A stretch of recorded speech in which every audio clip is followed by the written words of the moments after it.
All right, everyone, welcome to another exciting edition of the Bionics monthly meeting.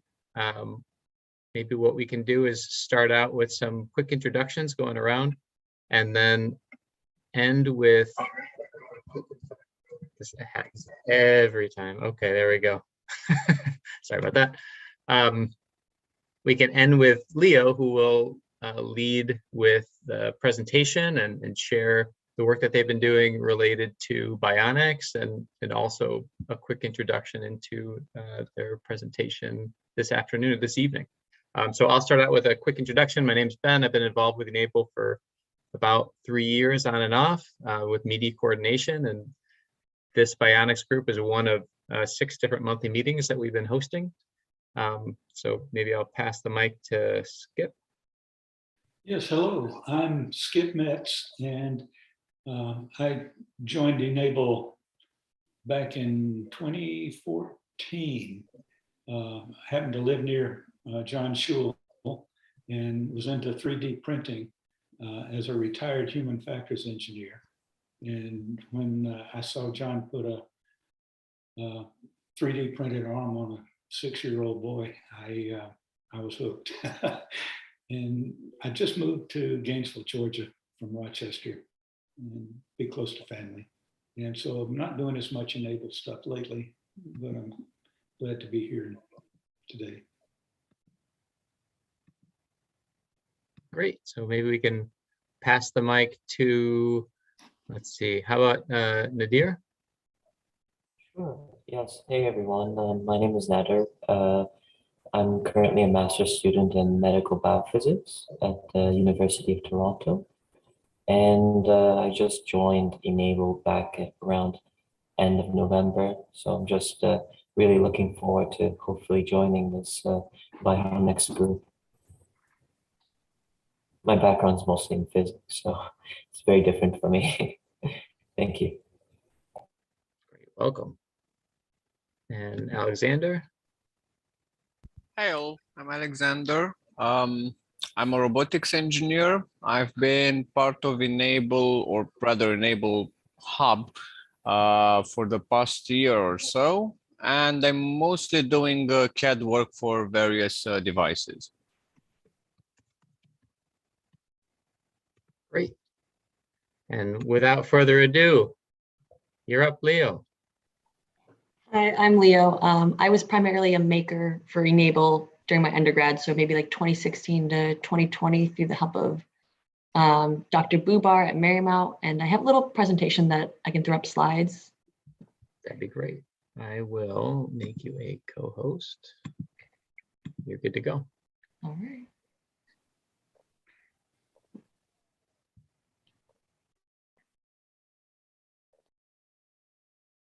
All right. Oop. Is everyone able to see that? So this is just kind of a path to a prosthetist presentation of kind of where my start was, how I got involved with it, and kind of all the different career paths you can get into later on after getting into the prosthetics field. So my start, like I said, was at Marymount University with Dr. Eric Bubar, being a maker for e-NABLE, and then I kind of took on my own project you can see on the right hand of making a low-cost myoelectric 3D arm, which in the end of the day was kind of a compilation of like a bunch of open source projects that were out there, the Add a Hand from Open Bionics. But really through that, I was able to find my passion for affordable O&P care because it is pretty expensive. Any devices out there, it is just absolutely through the roof costs, and insurance doesn't always cover a lot of it. So kind of being able to provide those devices, like what e-NABLE pushes to do, is just really helped me along in my professional career.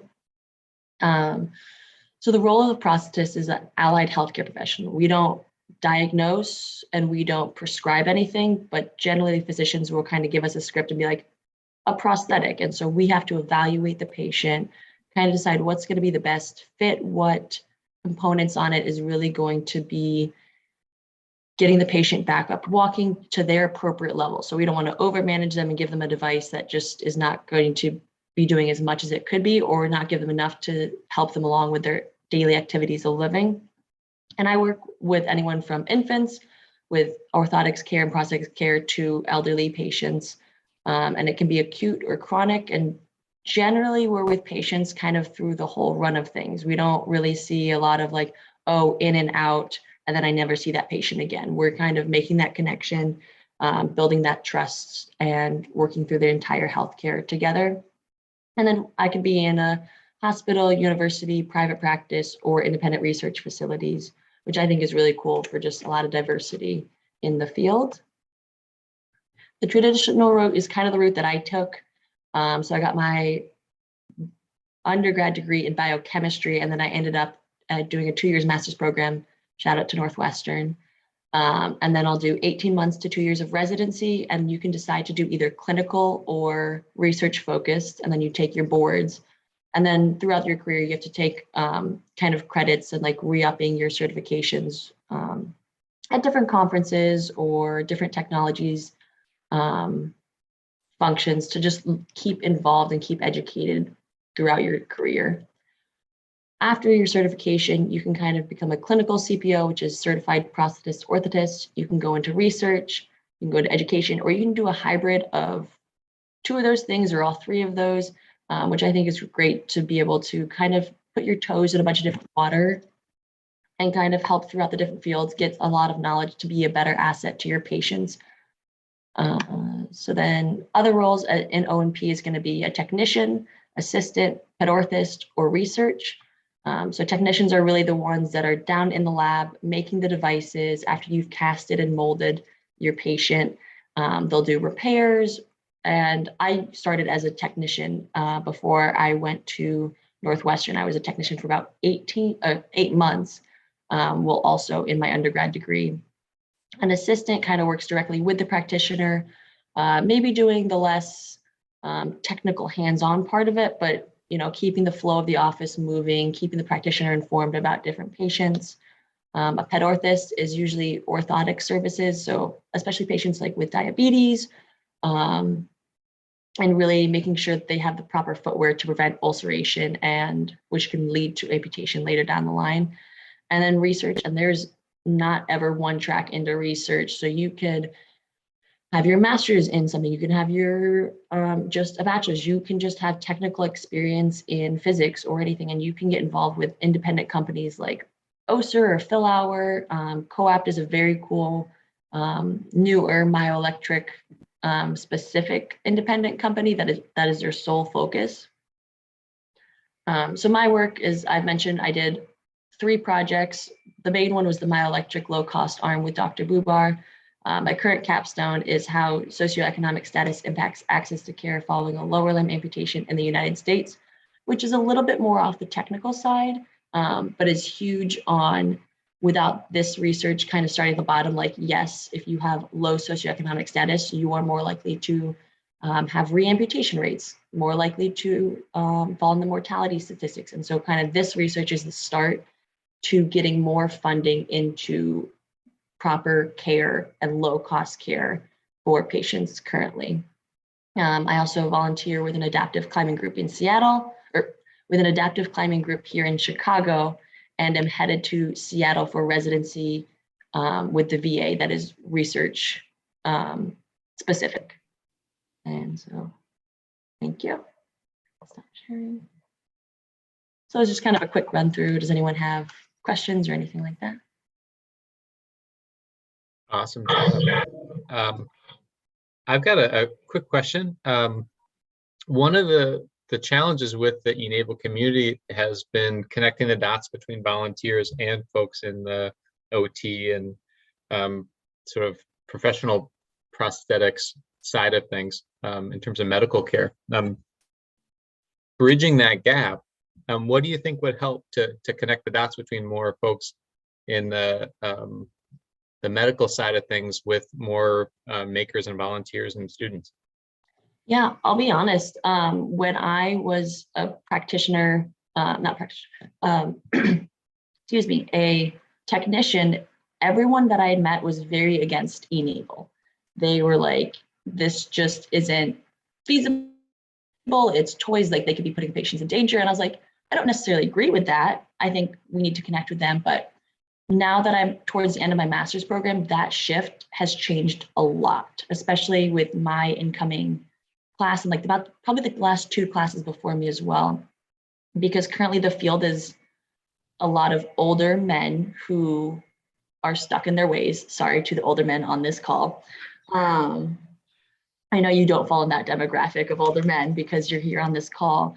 But a lot of my classmates, they have research in biomedical engineering. They have experience in 3D printing. And now that 3D printing has gotten a lot more known, I think that people are open to the gap. I mean, I'm certainly open to connecting with enablers and making that path. So I think it's just kind of, people have to adjust to the idea of it. And we're kind of starting to see that shift of being open to it in the O&P field, which is wonderful. So, Leo, I'm John Schull. Nice to meet you. That was a really lovely presentation. So you've mentioned that this change of heart, is that a change of heart with regard to 3D printed prosthetics, or a change of heart with regard to a volunteer network using 3D printers to make prosthetics, or either or both? I would say both, because first on the 3D printing, I would even say the beginning of my master's program, it was very much of, this is an option, but it's not going to happen for 15 years. And now it's like, oh, this is a great option. We need more information and research into it. And same thing with volunteers, because I mean, I'm going to Seattle and the first thing I'm doing is getting involved with a homeless outreach program.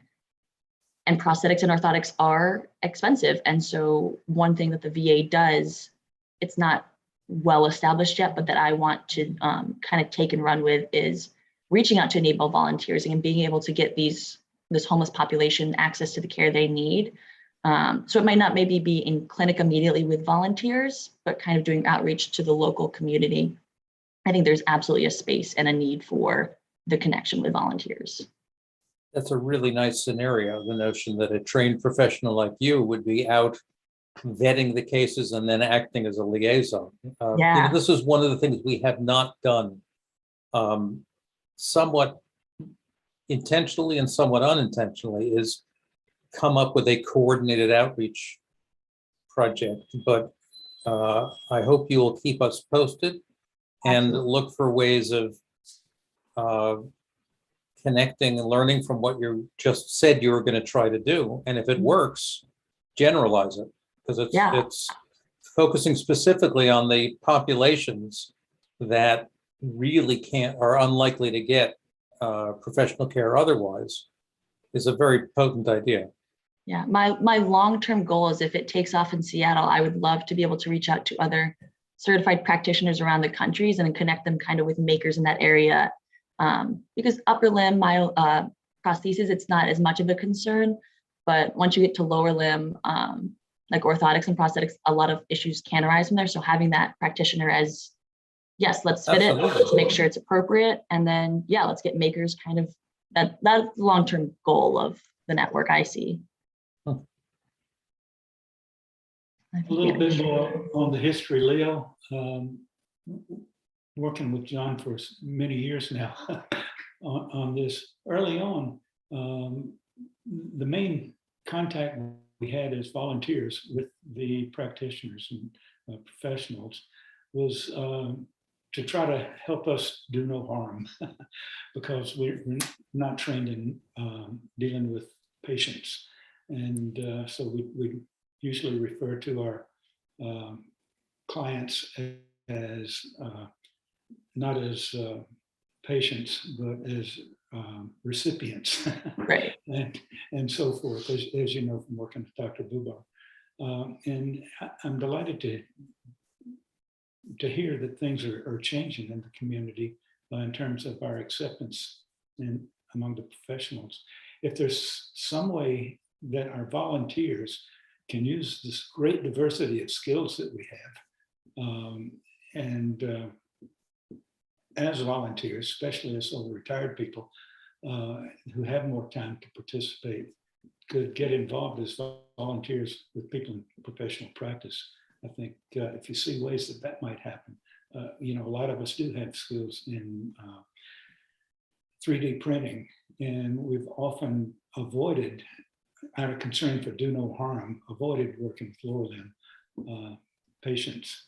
And so if there's a way that we can help the professionals, explore some of their ideas using our skills to connect us somehow would be good. Yeah, I think that'd be wonderful. And honestly, the only way that patients are going to get everything that they deserve to have. And I think we have a message in the chat. So the chat says, as a prosthetist standpoint, is there any major argument to have the specifically upper limb anywhere below elbow devices be bionic instead of purely mechanical? Besides the idea of extra functionality, as a robotics engineer, I see some great advantages in pure mechanical, especially in terms of being waterproof and reliable, and even proprioception via mechanical contact. Not necessarily talking about professional devices versus non-professional ones, but in general, the choice between bionic and mechanical. I think that's a great question, and I'll be fully blunt here. It is totally on the patient of what they want, their kind of gadget tolerance, and what they want to do in their life. I've seen kind of bilateral people with amputations choose not to use any devices because they are just capable and confident, and they're like, I don't want to deal with having to put it on. So you got to have that kind of open communication with your clients about like what they're looking for. Are they looking for an actual just, activity specific device, or do they want something a little bit more broad? So I think there are huge arguments for both, but the number one concern is what's going to work for your patient. What are they going to accept? Or client, what are they going to accept? And then, yes, Nadar. Yeah, this is really cool, and I'm very impressed that you came from a background in biochemistry and then shifted into this. It's really cool. I was wondering, how did you become a technician? Like, does that require certification? I know that in Canada, for example, it seems that you do need to be, like, you need to actually go through a program even to become a technician. Yeah, so you do need a certification to be a full-time technician.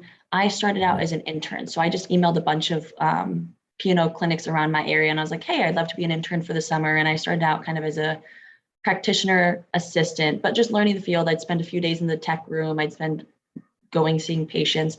And then as my internship was wrapping up, I was like, I'd love to stay involved. Like, I know you guys are looking for a new tech. I can't be full-time because I have school, but I know you wouldn't have to train me because I know what you want already. And they're like, yeah, here you go. And so just being able to have that network and that base of an intern, and they knew my skill and capability, they're like, yeah, let's keep you. I was like, thanks. Very cool. Thank you.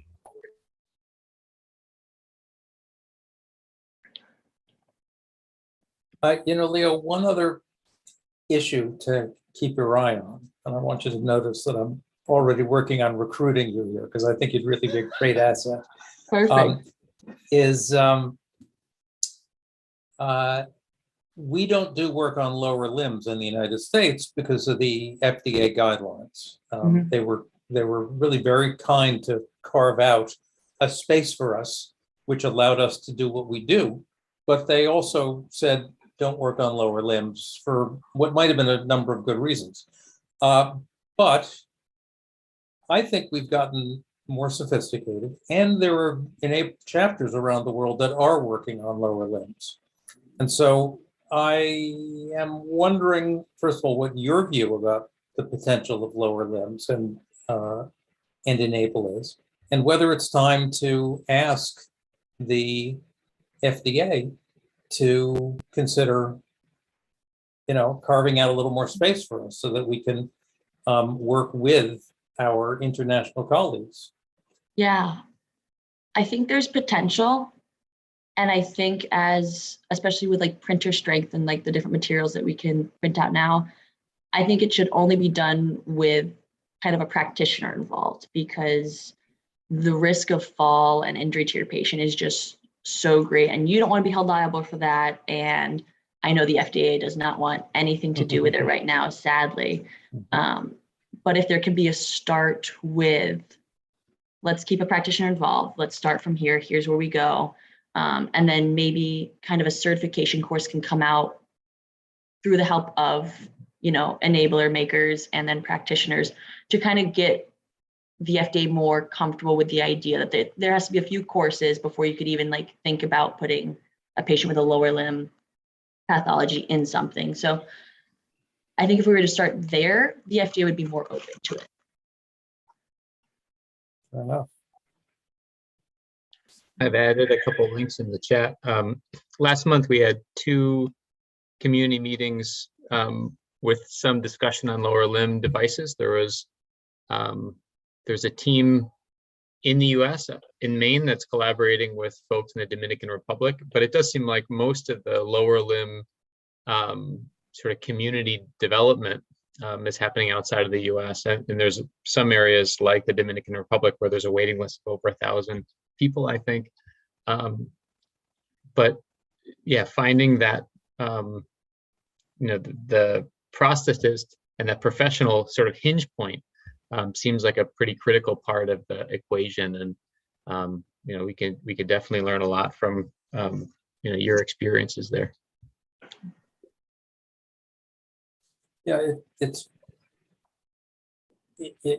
true. And I'm just thinking that while I usually think of outreach as outreach to the people who need the devices, it could be that the real way to outreach to people who need the devices is to develop a program for outreach to people like you, who then outreach to the people who need the devices. If there are people like you available in the prosthetic community these days, we should try to figure that out.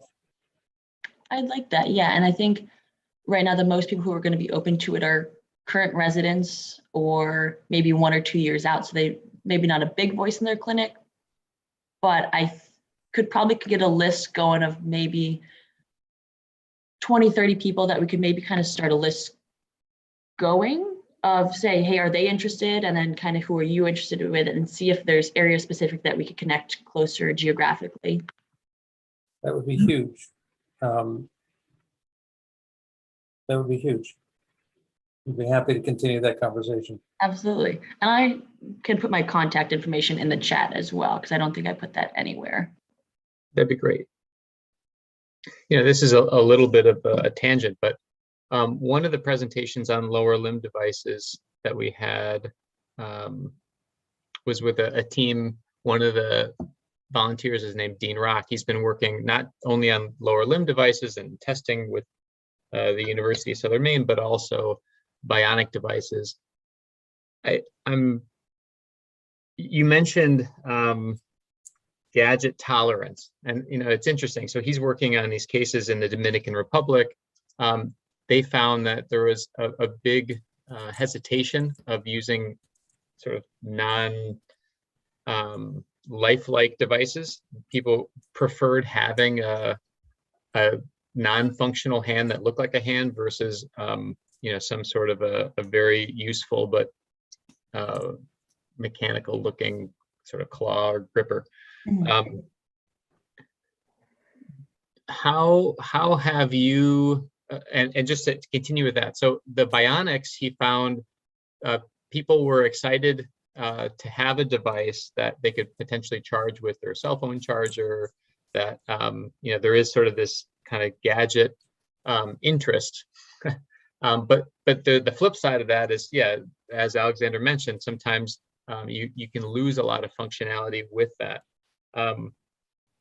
What are your thoughts on in terms of open source bionics and how that could inform how people are developing devices in countries that have limited funds but lots of need?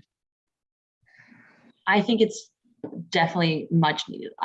My whole 3D project was open source, the code, the shell, kind of everything like that. But what it comes down to in third world countries, it's not quite as accepted in a kind of social way. And so people are already ostracized for having an amputation. And then now you're going to kind of give them a device that doesn't look normal and natural, and they just are wanting to fit in because it's not quite as accepted in third world countries to be different, to have gadgets or anything like that. And so if you find the person that's willing to try it out and deal with those social factors that come along with it, absolutely, it can be a huge help. It just really depends on the location, on the country, on the group of people in their community. So.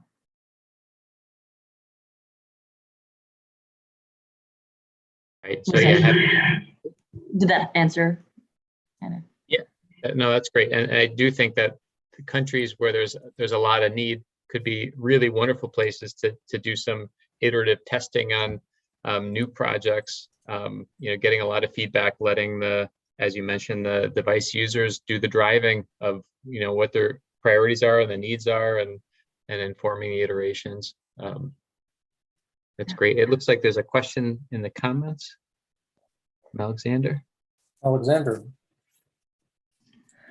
It's Yep. You mentioned OSER and a number of other companies. I'm EU based, and frankly, I would love to join a prosthetics company. Any advice on the path to take, or perhaps any ideas where to apply first?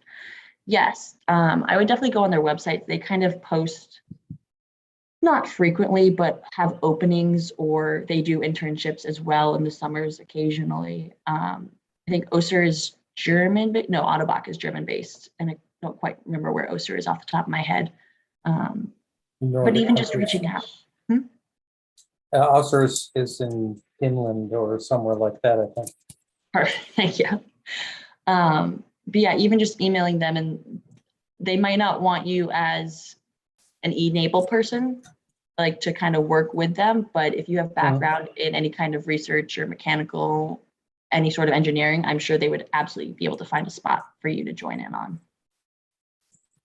An interesting. I just got my robotics bachelor, so that would work. Perfect. Yeah, there you go. I have And in another terms question. of research, yeah, John. Dean Rock, mentioned earlier, because he works with people in the Dominican Republic, has been making sockets in a really interesting way, which was actually mentioned to me by a guy from Autobot once, is what he would do if he was me. And I didn't really follow up on it. But what Dean does is he takes these packages of plaster, which I imagine you're familiar with. You open an envelope and you've got a roll of plaster impregnated, or maybe it's an epoxy impregnated gauze, and you wrap it around, and within 10 or 15 minutes, it's solid. It's typically used for a cast, but they're using it as the what we traditionally call wrongly the gauntlet, the sleeve. Okay.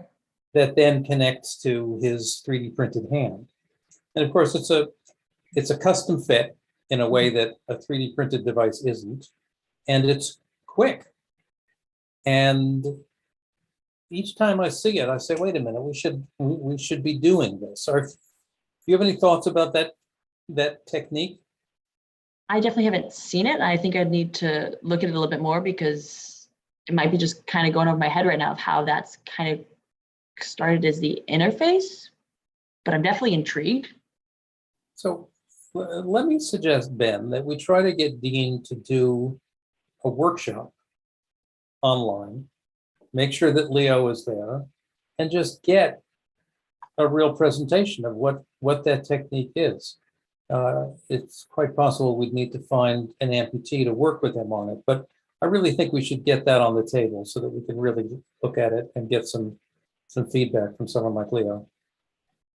Yeah, that'd be great. There's an article that I'm working on with Dean and Ashish and some of the folks involved with that project. There's some details that they gave in one of the presentations, just showing some photos of the steps that they take. But yeah, in terms of a low cost, easy way in a non-traditional sort of medical clinic, I think they've been able to really scale what they're doing with that attachment. So yeah, I'll reach out to Dean. That's a great idea, John.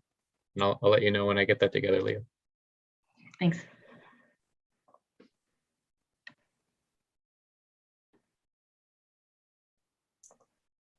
Leo, you should be aware that we have a new device coming out that Jeremy has taken the lead on with Alexander.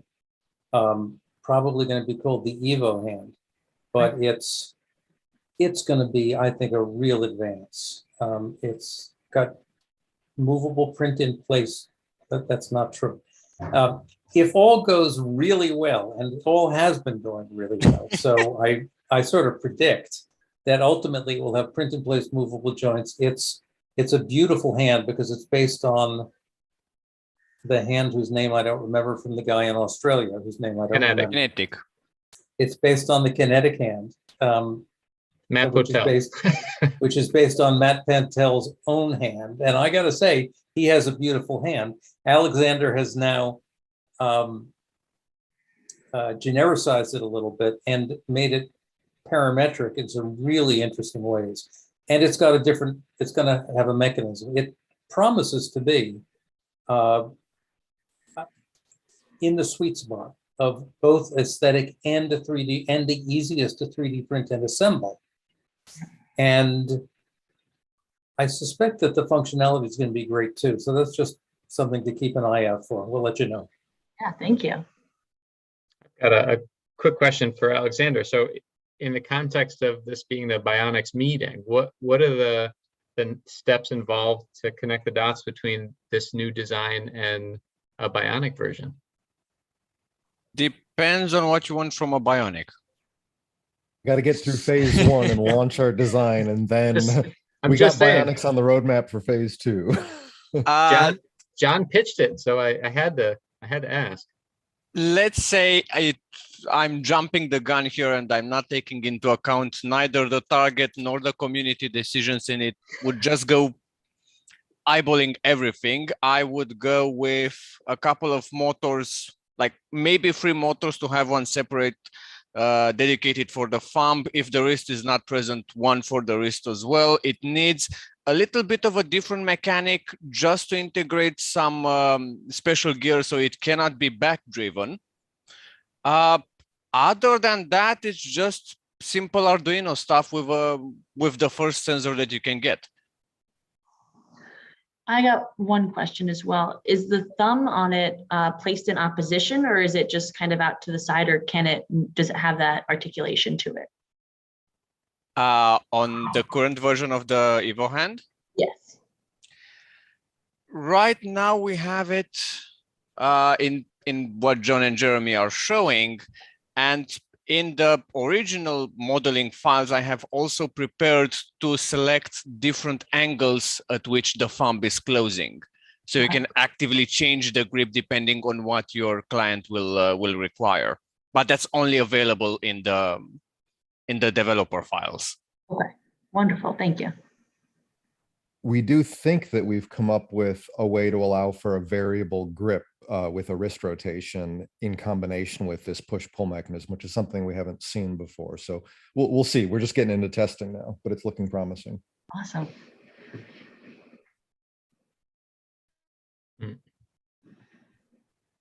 And in terms of the devices that you worked with, Leo, you mentioned a couple names of open source Bionic hands that were part of your project. Could you share those a little bit, and maybe the experiences that you had with that?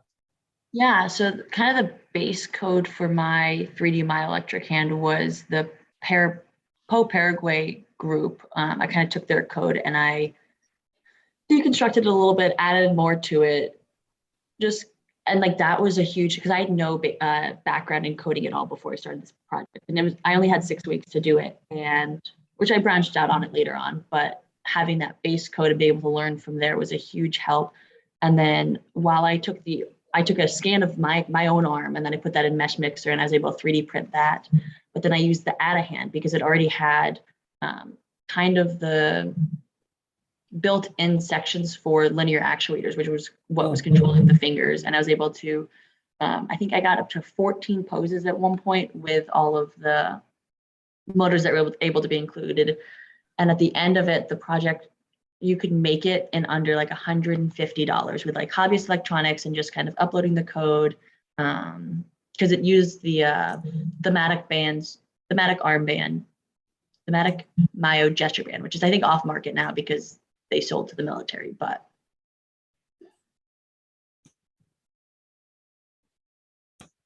Wait, is that why they went off the market? I think so. Don't quote me on that though, but I'm like pretty sure. Oh God, that explains why my university only had like 3 of them and we couldn't buy anything. Yep. That's the opposite side of the spectrum when it comes to open source. That's the dark side of the moon. Well, in terms of the process that you went through, so you had 6 weeks to not only learn the coding that you needed, but to combine a couple different designs.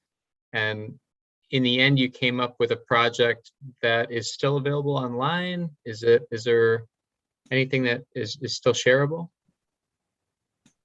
Yes, and I don't have the link for it, but I'll be sure to like follow up and send that link. Yeah, I can add it in as a comment at the end. If it's all open source, I'm sure people would be excited to see if some of those steps apply to current projects and that kind of stuff. Yeah, and since then I've done a few upgrades on it, which I don't know if I've added to the file, which I need to, so I can get on that as well. Great.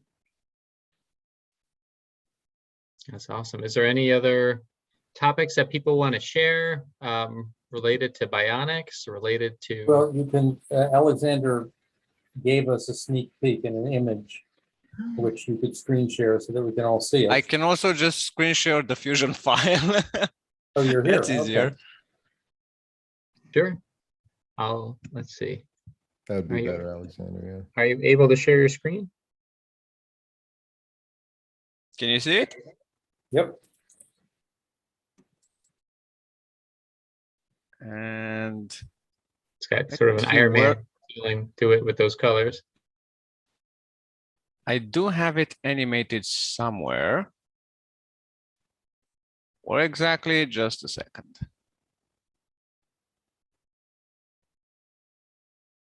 Oh, there we go. And it breaks. Of course it breaks.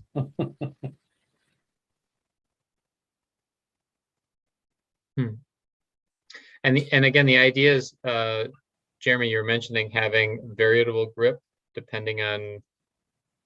Yeah, so it's something we've never tried before, but normally there's a direct connection between the hand portion and what we're now calling the cuff, the part that's sitting on the forearm. And they're coupled usually with hinges or something like that. In our design, there's actually no direct coupling, at least on the top side, between the hand and the cuff. It's only the cables that are going to go between them. We're going to be using on the bottom side a new approach of using 3D printed chainmail to allow some conformity with the anatomy. And that chainmail, sort of a strip of that, is actually what's going to keep the connectivity between the hand and the part of the cuffs. It's going to be this sort of chainmail linkage on the bottom side. And because there's no rigid connection on the top side, it's going to allow for this side-to-side movement, which, because these are, the cables will then be elongated more or less on one side or the other. That's what will lead to this sort of variable gripping. So it's worked well so far in our preliminary testing, but he's showing you the sort of early prototypes of the chainmail. That's the part that would go under the cuff on the forearm. And do you have open that other file, Alexander, where we mocked it up with the hand and the full chainmail with the cuff and everything? I'm guessing it's this one. No. It's under, I think it's under links and chainmail. And again, this is 3D printed in place, correct? This version is not, but we think that's likely to occur. Well, the chainmail. Yeah, the chainmail is printed in one place. That one there, the A2 patch, that's just a kind of a mock-up of, so they can see what we're talking about. I also have nearby some chainmail if you want me to start the video. Well, they know what the chainmail is. I just want to show how this is the kind of approach we're talking about, and you can see how it would then wrap up to the cuff on the rear end, and it's that little linkage in the middle is the only thing that's of course movable, so that is going to allow this sort of flexibility of rotation with the wrist to get different kinds of grips. And this is, to be clear, this is a push-pull, so no elastics. It's more semi-rigid cables that'll operate in both directions. And so we feel there's going to be some really nice mechanical advantages with this. One thing that's been a aesthetic challenge, folks in the Dominican Republic mentioned in Dean's work, but also in Pakistan and some of the other chapter spotlights, having sort of a cavity in the forearm piece can be something that people in some cultures and are less comfortable with, having it have sort of a solid appearance. Well, in this case, it will, because that chainmail is going to wrap around, so your whole arm is going to be covered in the chainmail. Yeah, got it. It should, hopefully, it'll actually look pretty attractive. I like the look of that chainmail myself. That's great. And can the chainmail be stretchy? If it's It could. I mean, that gets us back to the reason we were going with this chainmail concept is because if you know the kinetic hand, it's a beautiful design, but it does incorporate flexible materials. You have to be able to 3D print, Ninja Flex and stuff, which a lot of people are challenged by or intimidated by at least. And so we decided that we could use chainmail in order to allow the flexibility, the adjustability of adapting to anatomy without having to print flexible materials. So sure, you could print that chainmail on a flexible material, but then you're back to those challenges. But if somebody's comfortable with that, sure, you could. Mm-hmm. Now we're also talking about the way that chainmail gets attached at the cuff there. We didn't show this in there, but it's going to be attached with sort of a potentially sort of an elastic kind of a lacing, if you can imagine that, so that there will be some give just by how it's attached, not in the chainmail itself. So that's all still being worked out, though. This whole discussion makes me realize how many innovations we are hoping will all come together as we go through it. But we've done a pretty interesting job of sort of systematically testing approaches. So fingers crossed. Those of us who have fingers are crossing them. Do you think the chainmail approach is going to give enough stability to allow like axial loading, like for patients to for clients to carry groceries and such? Because it just kind of seems like it could just kind of slide right off. So how do you? Well, no, I mean, that's what we're going to be testing. And we do have a member of our design team that is using our devices. So he's going to help us test this for us. But that chainmail is pretty darn strong. We're using PETG as our recommended material. And so we designed it with, you might have noticed the width of that center channel that's connecting the front and rear portions. I think it's something like 4 or 5 links across. So we're thinking that should be, I think we talked about having about a 20 to 30 pound carrying weight as our target. Now we haven't tested that yet, but that's our goal. Yes. Yeah. In theory, the reason why it shouldn't slip off is to get a tight enough radius around the wrist so that it grips on the bones just like a proper prosthetic. Ideally, if the patient actually has that part. That'll be fairly snug the way that's on there. Well, at least what we have in mind. So, but to be seen. We're not sure yet. Right, my real point was just to say that the R&D side of e-NABLE has been going strong lately, and I think this will be a step up and something. This could be the first one that the prosthetists take seriously as a viable device. But yeah, I mean, that's anybody's guess. But to bring this back maybe to the Bionic discussion, I do think that some of our innovations, including the software that we're developing, I don't know if we've talked about that, will benefit some of the Bionic work people are doing, because being fully parametric, first of all, and coming up with this workflow for designing a fully parametric design, but then giving a front end that makes it very easy for people to get the scaled files they want out. I think that'll be very useful for our Bionic designs too, because they have the same issues. You scale things up or down, or you scale them non-uniformly, and holes are no longer circular, and gaps between moving parts are changing. And so we can control all that now. And I think that'll be just as useful for Bionic designs as it is for our mechanical designs. So that'll be rolled out along with this new design, as this new software that can be used for other designs, including Bionics. Leo, I missed the beginning of your presentation, so forgive me if this is redundant, but you're currently finishing up at Marymount and going to Seattle? I did my undergrad at Marymount, and I'm at Northwestern now with 20 days left, and then I'm headed to Seattle. Got it. And what's your position at Seattle? I'll be an orthotics and prosthetics resident with a research focus. Is that Northwestern in Evanston, Illinois? Yes, sir. Oh, yeah, that's where I grew up. Oh, I'm wow. right by you, and I'm in Algonquin now, but I grew up in Evanston. All right. Yeah, I'm at the Chicago campus. I'm a little bit south of Evanston, but I get to go up there a little bit, which is nice. Nice. Great school. This So speak- might be, oh, sorry, Ben. I was going to transition into sharing about the presentation that Leo has this evening, but I'll do that at the very end. Yeah, I've got that on my calendar. I have just one final question, and it might be a mute point, that's fine. But from the top of your head, is there anything you would like to see in this design? Doesn't necessarily mean that it's always going to be in this design. It can be an alternative design. Yeah, I think the only thing off the top of my head would be on the animation you played. It's a very like circular grip, and so like clients, so like you need to be able to like grab a pencil or like a key to like turn a key, and so while that can grab a glass or groceries, which are very useful grasps, kind of just be able to move the thumb around to get different grasps, I think would be a huge. I agree. I think moving the thumb is going to be important, but you also are touching on something else, Leo, which is that we talked earlier on about this and decided it might need to be saved for phase 2. But since this is a push-pull design with each channel, with each cable being, non-elastic, just a single cable, we were thinking if we could figure out a mechanism to sort of disengage several of those cables, then you could do, like you said, sort of a pinch grip where the other 3 fingers would just be in a locked closed position. So there should be ways to do that, I think, more easily with the push-pull design. We just have to figure out the mechanism to kind of lock several of the cables into a certain position. And just spitballing off that, I think maybe you could get like and you don't have to take my ideas at all, kind of like a small box on the top of it with buttons that might kind of like a piano, just push one button, kind of lock in 2 of them, or push another one. That way it's very quick and easy for the client to be able to use and know what they're going to get consistently. I like that. That's awesome.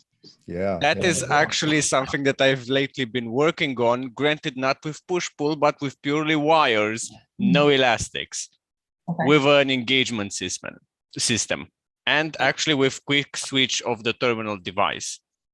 Maybe worth pursuing at some other point. I would think the challenge there is having a mechanism that's going to grip that cable tightly enough, I would think is going to be tricky to do something 3D printed. Are you thinking about some kind of a mechanism that would just be something you acquire separately, not 3D printed? Or is that something you think you could produce on a 3D printer and get the kind of action? In my design, I managed to make it 3D printed. Granted, there are smaller parts, so they need different tolerances.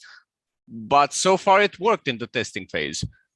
Okay, well, so that's I think that's definitely in the future. I agree. That would be very useful to let people do that. Another quick question for Leo. If you look at the scope of devices that you've worked with, how many of them are bionic? How many of them are mechanical? Is there? I mean, obviously, it's a moving target. Things are shifting pretty drastically, but I'd be curious to find out, the percentages and how that aligns with what people are looking for, whether it's a specific task or whether it's just, as you mentioned, this gadget tolerance. Yeah, so the Academy of Practitioners for O&P actually does a survey every few years. And so what it comes down to in myoelectric upper limbs, it's about 8% of patient population are using bioelectrics.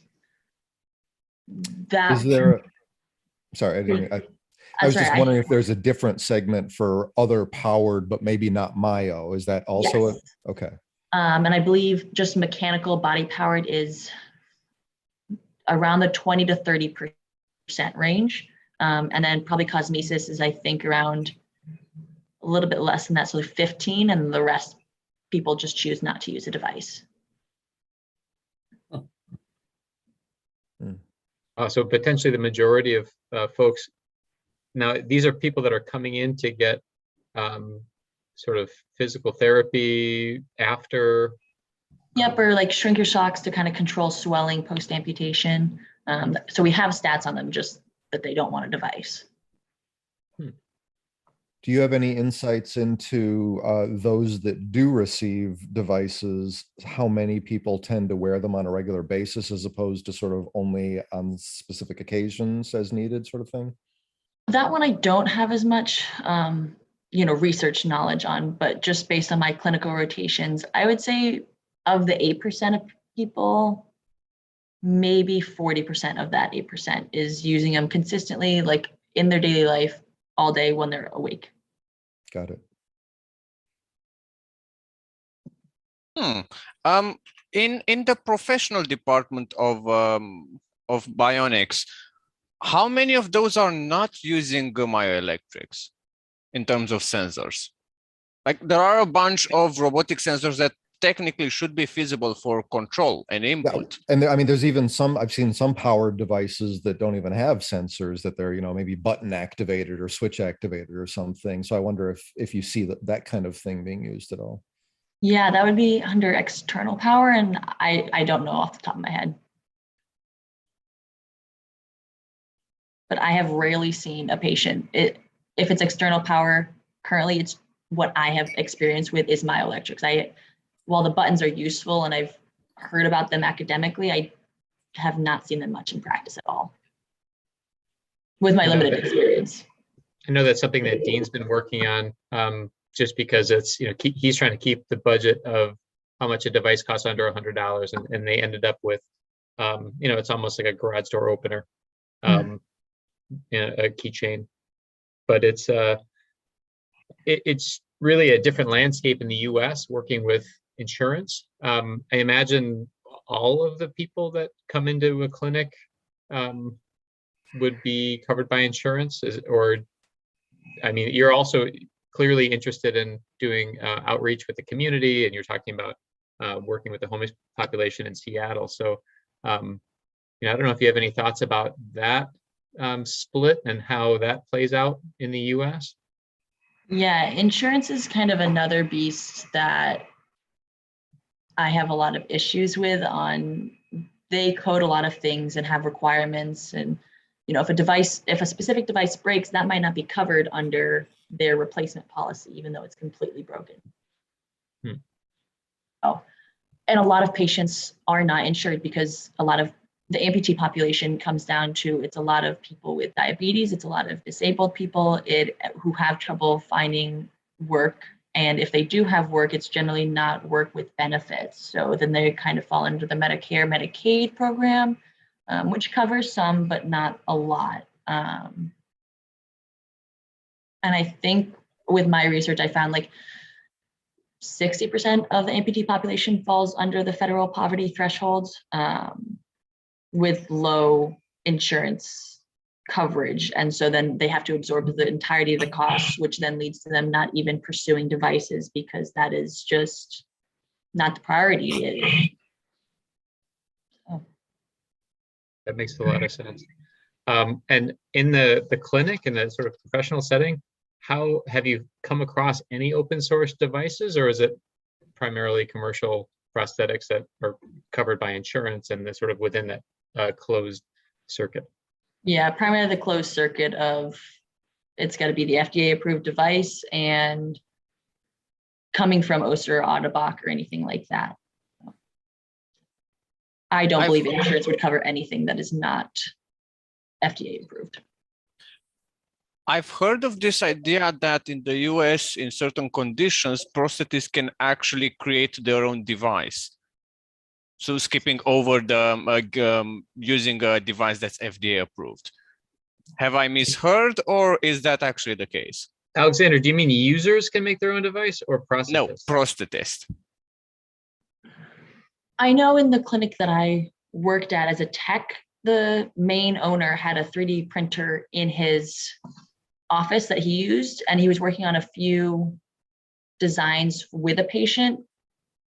I don't know if it ever got utilized, but I think that was more of he was a very complicated pathology. So they were just trying to get a design with a 3D printer cheaply to then send it out to OSER Ottobock to make it with more stable hardware, I believe is how he was using it.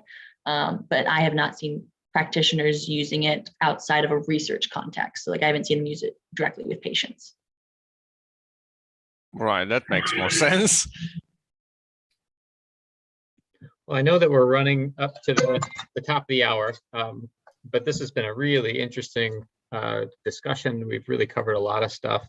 I did want to make sure that we were able to touch on Leo's presentation this evening for anybody who wants to continue the discussion and learn a little bit more about what it's like to be an O&P. Is that the? So this is a presentation put on by Marymount University. And Leo, you'll be walking everybody through. Maybe you can just give us a quick little preview while we got you here. Yeah, so it'll be a bit less technical because it's kind of more catered to like the undergrad students of more getting into what a tech field looks like, what the assistant field looks like, what the clinician field looks like, and like kind of taking impressions and gate training and kind of more that aspect of it rather than the research end. Great. So 6 p.m. tonight. We've shared the event link in the hub. You can see it right here. Any last questions or comments from the peanut gallery? Yes. And invite you all back next month when John and I will be discussing the Moto Gripper. Somebody mentioned that there are devices alternative to myoelectric that are powered, and we'll demonstrate one. The thumb is the only moving part, like the gripper thumb hand, and it's actuated by tapping the device on a hard surface, and the switch starts it in motion. The thumb opens and closes over a course of a couple of seconds, and that gives you this opportunity to move your arm, grasp something, pick it up, tap it again, and then open the thumb again and let you set it down somewhere.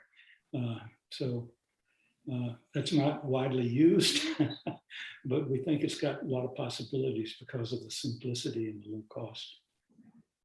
And you guys spent a number of years working on it. It's got a paper clip as the circuit board, and what's the cost? What's the cost of the device altogether? Because it does seem like it's way down in the tens of dollars, not hundreds. all right. So exponentially cheaper than the cheapest open source.